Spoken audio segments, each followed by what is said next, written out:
My name is Rachel Voss. I'm 27 years old. And tonight is the night my past exploded in my face. When 3 armed men invaded the emergency room at St. Luke's Medical Center in Chicago demanding drugs and money, everyone panicked. Patients screamed, nurses hid, and the hospital security guard froze in fear. The leader, a 6'3" drug dealer covered in tattoos, pointed a .45 pistol at the head of a 5-year-old child and shouted, "Anybody moves and she dies." So I, the new nurse everyone ignored, stepped forward slowly, hands raised, and in one swift motion ripped the gun from the paralyzed security guard's holster, spun, and dropped the first man with a shoulder shot before he could blink. The ER fell silent. Because I'm not just a nurse. I'm a former CIA operative, Special Activities Division. Call sign, Viper. Discharged 2 years ago for excessive aggression in the field, after killing 6 unauthorized targets during an operation in Baghdad. And now, St. Luke's Medical Center was about to discover why the CIA considered me too dangerous, and why the criminals who invaded my hospital just made the last mistake of their lives. My name is Rachel Voss. Registered nurse. 6 weeks at St. Luke's Medical Center in Chicago, Illinois. And I'm a ghost. Nobody notices me. Nobody talks to me. Nobody asks questions. I'm quiet, polite, efficient. I keep my head down, do my job, and disappear into the background. Exactly as planned. Because I'm not here to make friends. I'm here to forget. Forget Baghdad. Forget Kabul. Forget Damascus. Forget the faces of the men I killed. Forget the screams of the targets I executed without authorization. I'm Rachel Voss now. Not Viper. Not the CIA operative who spent 8 years in the Special Activities Division conducting covert operations in the Middle East, Eastern Europe, and Latin America. Not the woman who was too aggressive, too violent, too willing to pull the trigger. Just a nurse. Invisible. Trying to be normal. But normal doesn't last. Not for people like me. It was 9:47 p.m. on a Friday night in July. The ER was packed. Gunshot wounds. Overdoses. Car accidents. Typical Chicago weekend. I was checking vitals on a stabbing victim when I heard the shouting. Everybody down. Now. I turned toward the entrance. 3 men. All armed. All wearing black hoodies and bandanas covering their faces. The leader, tall, white, heavily tattooed arms, held a .45 pistol. The second man, Latino, shorter, wiry, carried a sawed-off shotgun. The third, black, muscular, cold eyes, gripped a 9mm Glock. Drug dealers. Gang members. Desperate. Dangerous. The leader fired a shot into the ceiling. Crack. Patients screamed. Nurses dropped to the floor. Doctors froze. The hospital security guard, a 60-year-old man named Frank, reached for his holstered weapon. The leader pointed the .45 at him. "Don't even think about it, old man." Frank's hand stopped, trembling. The leader laughed. "Smart. Now everybody listen up. We're here for the pharmacy. We want OxyContin, fentanyl, morphine, everything you got. You cooperate. Nobody dies. You resist, we start shooting. Understood." Silence. I said, "Understood." "Yes," a nurse shouted. "Good." The leader pointed at Dr. Alan Brenner, the ER attending physician. "You. Take my boy here to the pharmacy. Load up everything. You got 5 minutes." Dr. Brenner nodded, terrified. The second man followed him toward the pharmacy. The leader and the third man stayed in the ER, weapons raised, watching everyone. I was crouched behind a supply cart, assessing. 3 armed men. 2 in the ER. 1 in the pharmacy. Approximately 40 people in the ER. Patients, nurses, doctors, visitors. Security guard armed but paralyzed. Police response time. 5 to 7 minutes. Too long. The leader walked through the ER, pointing his gun at people. wallets, phones, jewelry. Hand it over. Now. People complied, crying, shaking. Then the leader stopped in front of a woman holding a little girl. The girl was maybe 5 years old. Blonde hair, blue eyes, terrified. Nice necklace, the leader said, pointing at the woman's gold chain. Give it to me. Please, the woman begged. It was my mother's. She just died. Please don't. The leader ripped the necklace off her neck. The woman sobbed. The little girl started crying. Shut her up, the leader said. I'm sorry, baby, it's okay. I said shut her up. The leader grabbed the little girl by the arm and yanked her away from her mother. The woman screamed. No, please. The leader pressed the .45 against the girl's head. Anybody moves and she dies. The ER went silent. The little girl was crying, shaking, eyes wide with terror. The leader looked around, grinning. That's better. Now everybody stays quiet, and maybe she lives. I felt something snap inside me. A switch. A trigger. The same one that got me discharged from the CIA. I stood up. Let her go. Everyone turned to look at me. The leader laughed. Who the hell are you? Just a nurse. Let the girl go. Or what? Or I'll make you. He laughed harder. You got balls, lady. I'll give you that. But you're unarmed. Alone. And I got a gun to this kid's head. So sit your ass down before I blow her brains out. I didn't sit down. I stepped forward. Slowly. Hands raised. You don't want to do this. Let her go. Take the drugs. Leave. Nobody has to die. You think I'm scared of you? You should be. He pressed the gun harder against the girl's head. One more step and she's dead. I took one more step. And then I moved. Fast. Precise. Lethal. I closed the distance in 2 seconds. Grabbed the security guard's holstered weapon, Glock 19, and ripped it free. The leader's eyes widened. He started to turn the gun toward me. I fired. One shot. His shoulder. He screamed and dropped the gun. The little girl ran to her mother. The third man raised his 9mm. I fired again. His leg. He collapsed, screaming. The entire area stared at me in silence. I stood there, holding the Glock, breathing hard. Then I heard footsteps. The second man was running back from the pharmacy, shotgun raised. I didn't hesitate. I fired. Center mass. He dropped. Dead. The leader was on the ground, clutching his bleeding shoulder, staring at me in shock. Who the hell are you? I didn't answer. I kicked his gun away, zip-tied his hands with a medical restraint, and did the same to the third man. Then I called 911. This is Rachel Voss, St. Luke's Medical Center. 3 armed suspects neutralized. 2 wounded, 1 dead. Send police and paramedics. I hung up. The ER was still silent. Everyone staring at me.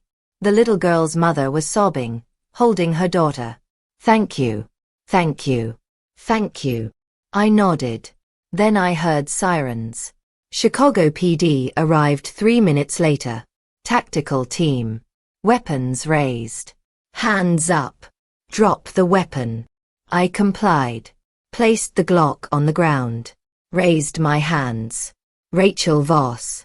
Registered nurse. The threats are neutralized. The lead officer, a white man in his 40s with a buzz cut, lowered his weapon. You did this. Yes. He looked around. 2 wounded suspects. 1 dead. 40 people alive. Who the hell are you? I didn't answer. They took me to the police station for questioning. 6 hours of interrogation. Security footage. Witness statements.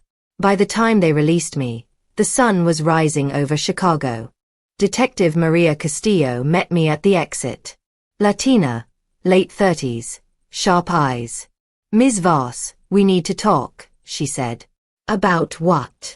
About who you really are. I'd prepared an answer.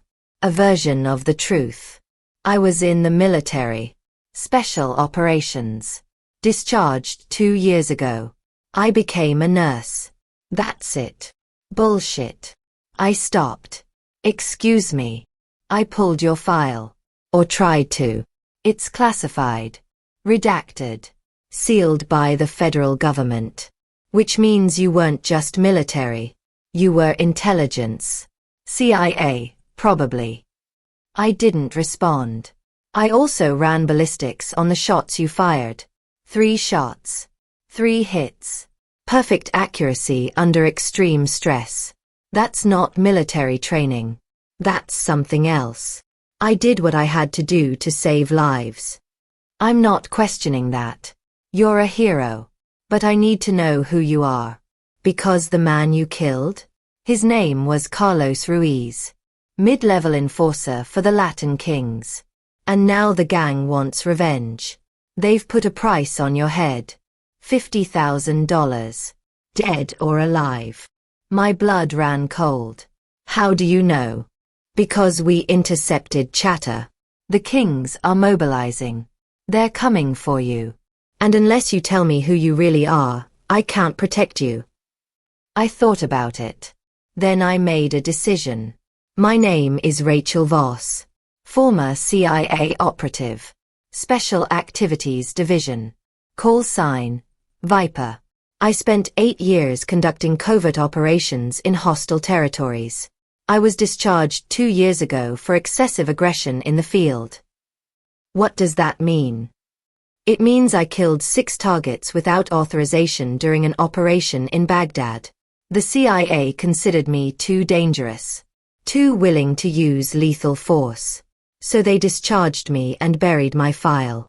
Castillo studied me. And now you're a nurse. I'm trying to be. But you can't stop being Viper. No. I can't. She handed me a card. Chicago PD can offer you protection. Safe house. Security detail. But you need to stay off the streets. For how long? Until we neutralize the threat. And if you can't, then you do what you did tonight. You survive. I took the card and left. I went back to my apartment. Checked for surveillance. Swept for bugs. Then I opened a locked case hidden under my bed. Inside, SIG Sauer P226. Suppressor. 4 spare magazines. Fake passport. $30,000 in cash. Burner phones. Emergency extraction kit. I hadn't touched it in 2 years. Now I might need it. I loaded the SIG and placed it on my nightstand. Then I tried to sleep. But every sound made me jump. Every shadow looked like a threat. At 2 a.m., my phone rang. Unknown number. I answered. Hello. Viper. The voice was male. Latino accent. I know you're listening, I said. Good.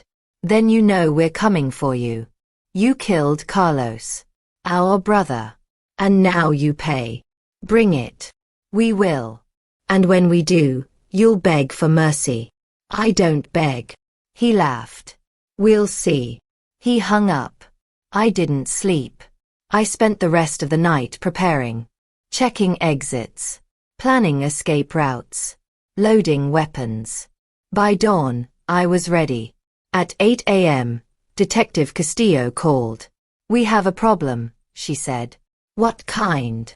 The Latin Kings hid a witness last night. Killed him and his family. Burned the house down. They're sending a message. And you're next on the list. So what's the plan?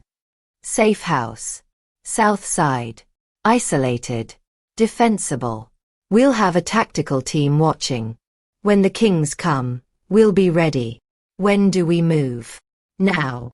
I grabbed my go bag and met Castillo at a secure location. She drove me to the safe house, a 2-story brick building in Englewood. Bars on the windows. Reinforced doors. Perfect kill zone. Chicago PD tactical team set up surveillance. cameras, motion sensors, sniper positions. Castillo briefed me. We estimate they'll hit within 24 hours. When they do, you stay inside. Let them come to you. We'll handle the rest. And if they breach, then you do what you do best. She handed me a tactical vest and an M4 rifle. Just in case. I loaded the rifle and waited. The first 12 hours were quiet. Then, at 11 p.m., the motion sensors triggered. We have movement, Castillo said through my earpiece. 2 vehicles. 8 hostiles. Armed with automatic weapons. Rules of engagement. Capture if possible. Neutralize if necessary. Copy. I moved to a defensive position on the second floor. Window view of the street. Clear line of sight. 2 SUVs stopped 50 meters from the house. 8 men emerged. All armed. All wearing Latin Kings colors. They spread out. Surrounded the house. Then the leader, a tall Latino man with a shaved head, shouted, "Viper, we know you're in there. Come out and we'll make it quick." I didn't respond. You got 10 seconds. Then we burn this place down. Chicago PD snipers took out 2 men. 2 shots. 2 kills. The remaining 6 opened fire. Bullets shredded the walls. Windows exploded. I returned fire. Controlled bursts. 2 rounds. 1 target dropped. The tactical team moved in. Flashbangs. Smoke grenades. Chaos. I descended to the first floor and engaged. Close quarters. Fast. Lethal. I dropped 2 more before they even saw me. The leader tried to escape. I tackled him, disarmed him, and zip-tied his hands. "It's over," I said. He spat at me. "You think this ends here? The Kings are everywhere. You can't stop us. Watch me." Chicago PD secured the scene. 5 hostiles dead. 3 captured. No civilian casualties. Detective Castillo approached. "Hell of a job, Voss. Did we get what we needed?" The leader is talking. Gave us names. Locations. We're moving on 3 safe houses tonight. This could break the King's entire operation. Good. But there's something else. She pulled out a tablet. We found this on the leader's phone. A target list. She showed me the screen. My name was at the top. But there were others. Nurses. Doctors. First responders. People who'd intervened during gang violence. They're targeting heroes, I said. Yes. And we need to warn them. Protect them. I'll help. I was hoping you'd say that. Over the next 2 weeks, I worked with Chicago PD to protect the people on the Latin Kings target list. We provided security. Relocated families. Disrupted planned attacks. And slowly, we dismantled the gang's network. But there was one name on the list that haunted me. Dr. Marcus Green. Trauma surgeon. South Side. He'd saved 12 lives during a mass shooting 6 months ago. And the Kings had sent a team to kill him. I met with Dr. Green at his home. He was in his 50s. Black. Brilliant. Dedicated. And terrified. "They're really coming for me?" he asked. "Yes. But we're going to stop them." "How?" "By setting a trap. Just like we did in Englewood. You'll be protected. I promise." He nodded. "Okay. I trust you." We set up a safe house. Chicago PD tactical team. Surveillance. The same protocol. The Kings hit 2 days later. 6 men. Armed with explosives and automatic weapons. But we were ready. Chicago PD neutralized 4. I took down the other 2. Dr. Green was safe. Afterward, he shook my hand. "Thank you.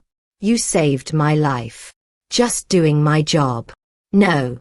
You're doing more than that. You're a guardian." I didn't feel like a guardian. I felt like a weapon. But if that's what it took to save lives, I'd accept it.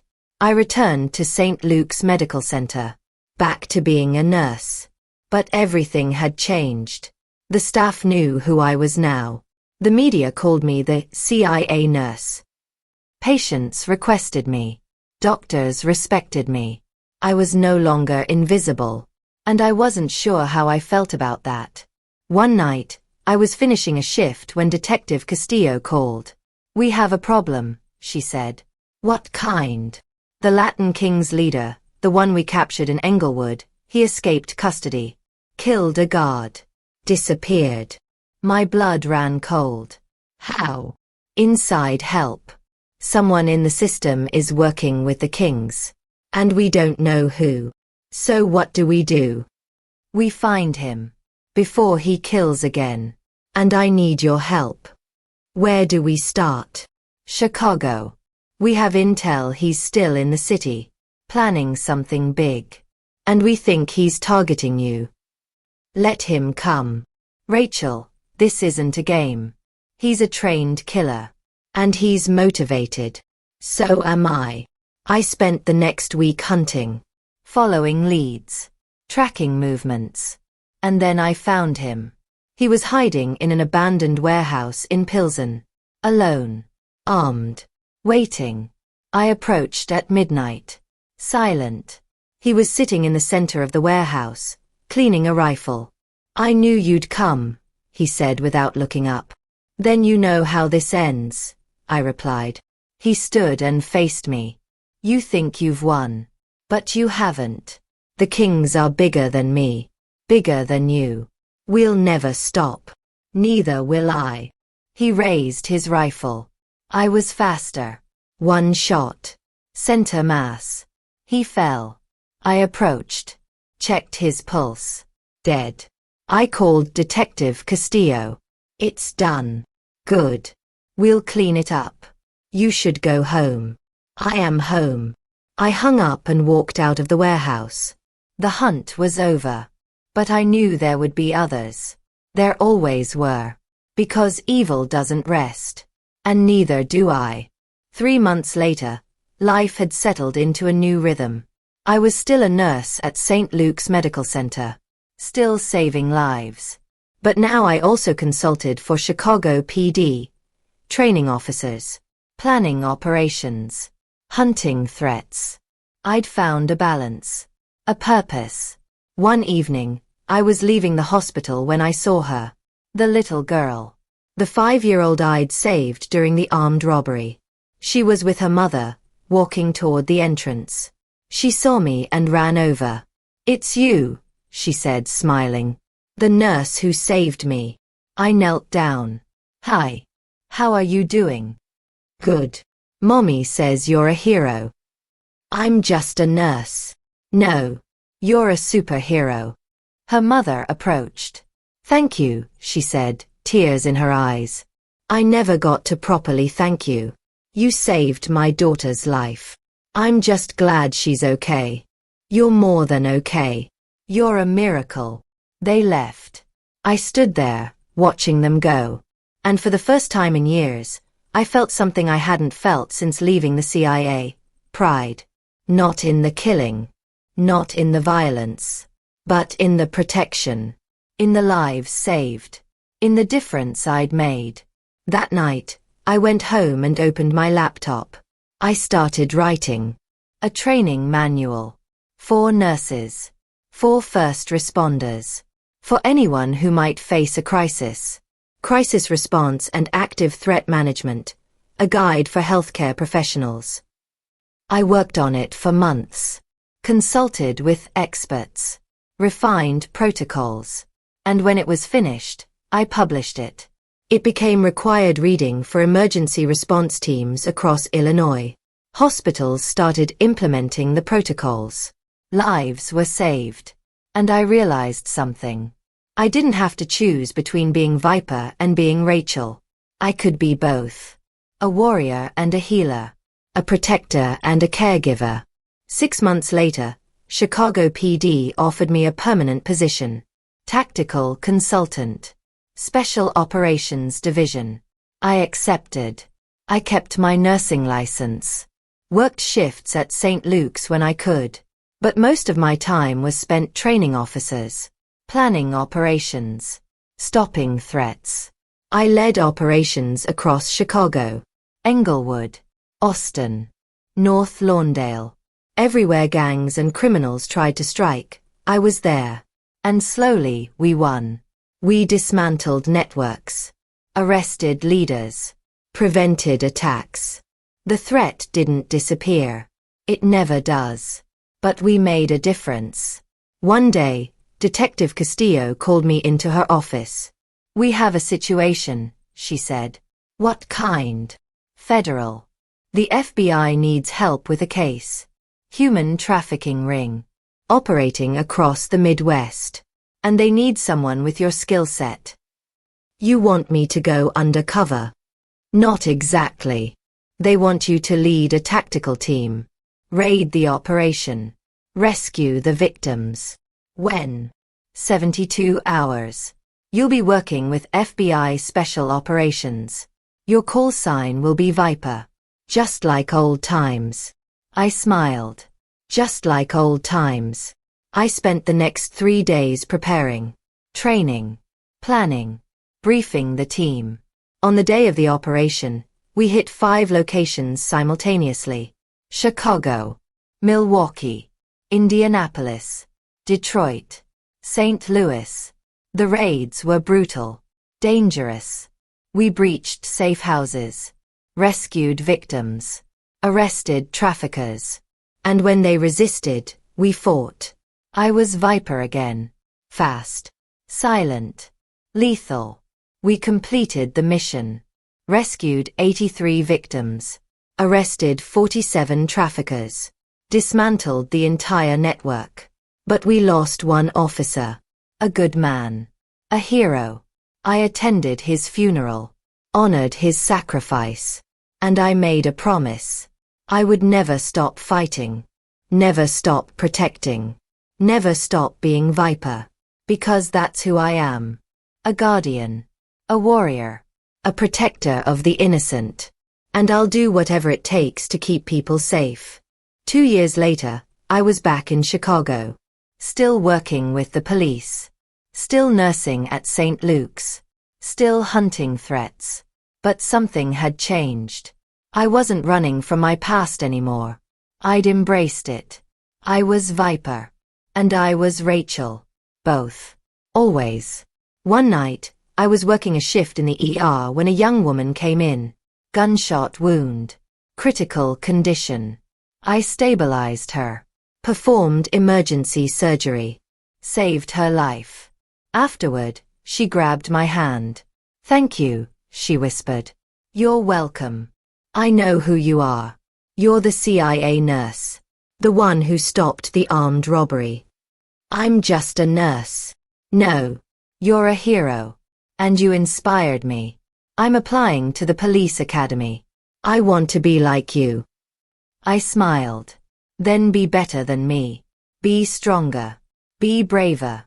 And never forget why you're fighting." She nodded. "I won't." She recovered. Joined the police academy. Became an officer. And years later, she sent me a message. "I made it. Because of you. Thank you, Viper." I realized something then. My legacy wasn't the criminals I'd stopped. It wasn't the operations I'd completed. It was the lives I'd saved. The people I'd inspired. The difference I'd made. That's what mattered. One day, Detective Castillo called me. "We did it," she said. "Did what?" "The Latin Kings. We dismantled the entire organization. Every cell. Every leader. It's over. It's never over." "No. But we won this fight. And you were a big part of that." "We all were." "True. But you were the tip of the spear. Viper. The legend." I smiled. "I'm just a nurse, Castillo. You're a lot more than that. And Chicago is safer because of you."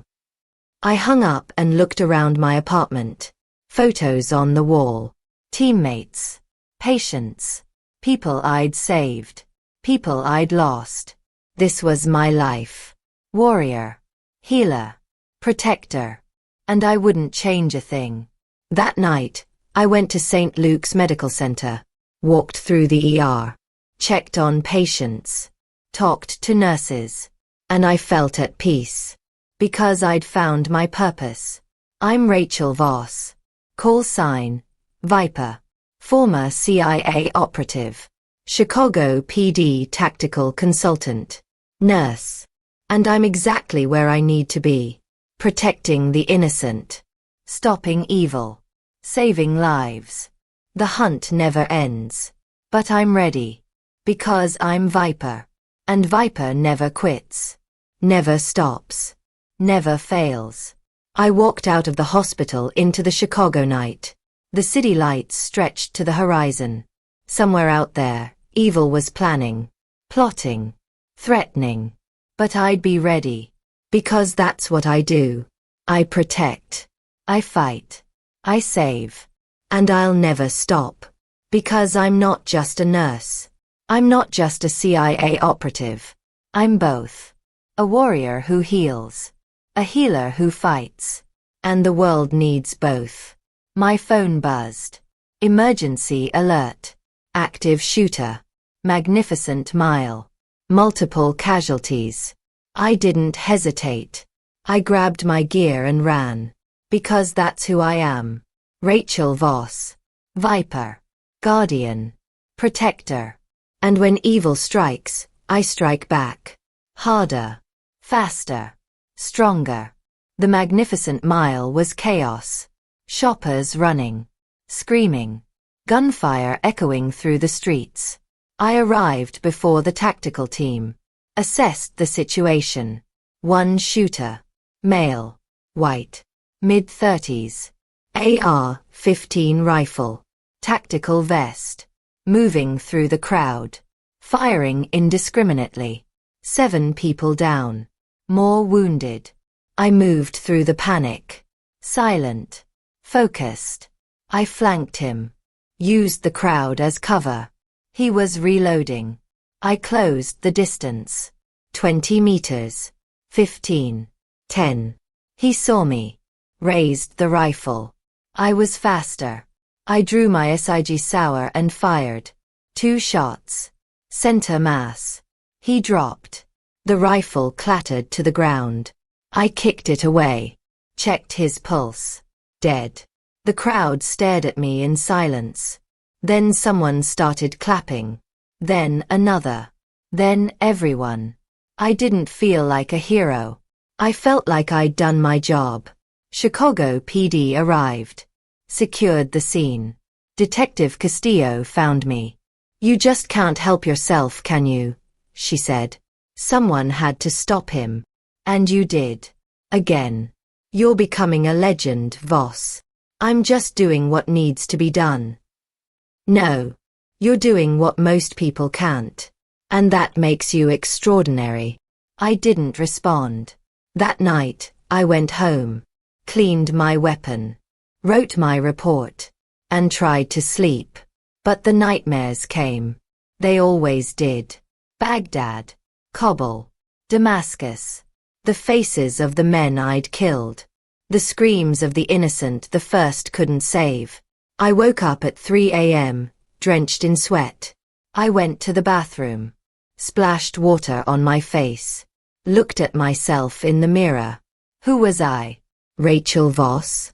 Viper? Both. Neither. I didn't know anymore. But I knew one thing. I couldn't stop. Because people needed me. The innocent. The vulnerable. The ones who couldn't protect themselves. That was my purpose. My mission. My life. The next morning, I went to St. Luke's. Worked my shift. Saved lives. And when my shift ended, I went to Chicago PD. Trained officers. Planned operations. Prepared for the next threat. Because there would always be a next threat. Evil never rests. But neither do I. I'm Rachel Voss. Call sign, Viper. Former CIA operative. Chicago PD tactical consultant. nurse, guardian, protector. And I'll do whatever it takes to keep people safe. Even if it means embracing the darkness. Even if it means becoming the weapon I was trained to be. Because that's who I am. A warrior who heals. A healer who fights. And the world needs both. The hunt never ends. But I'm ready. Because I'm Viper. And Viper never quits. Never stops. Never fails. I walked out of the police station into the Chicago night. The city was alive. Vibrant. Beautiful. And somewhere out there, someone needed help. Someone needed protection. Someone needed me. And I'd be there. Always. Because that's what I do. I protect. I fight. I save. And I'll never stop. My phone buzzed. Text message from Detective Castillo. New case. High priority. Need you ASAP. I smiled. Here we go again. I grabbed my gear and headed out. Because the hunt never ends. And neither do I. I'm Rachel Voss. Viper. And this is my life. Warrior. Healer. Guardian. Protector. And I wouldn't have it any other way.